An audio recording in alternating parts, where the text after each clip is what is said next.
The first thing you need to know about the debt ceiling is that failure to raise it would simply mean that the government could not borrow any more money. It would not mean the U.S. would go into default on its loan payments.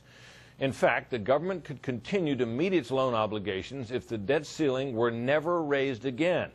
That's because tax receipts, which cover the majority of government spending, would continue to flow to the Treasury. That money could simply be used to pay the government's debt obligations first, thus avoiding default. Unfortunately, the money left over would not be enough to finance the government's other operations, which is why a failure to extend borrowing authority would eventually be highly disruptive. So sooner or later, the debt ceiling will have to be raised. Republicans, elected on a promise to cut spending, control only one house of Congress and don't have the White House. Normally, all they can do is pass things through the House and watch them die in the Senate or by a presidential veto.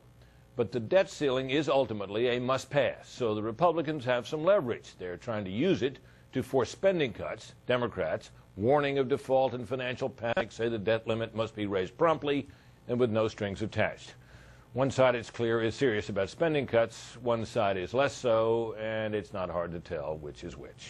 Chris? Speaking of serious, what do you think of this debate about a balanced budget amendment to the Constitution? Well, if the Republicans decide to make that the thing they want to attach to the debt ceiling, remember this about it. As Doug pointed out in his report, it would take years to get anything like that through the Congress and through 3/4 of the states. So it would be a long time before it would have any effect. One would imagine they might choose to attach something which would have a greater immediate effect on spending and deficits. Brit, thank you. You bet.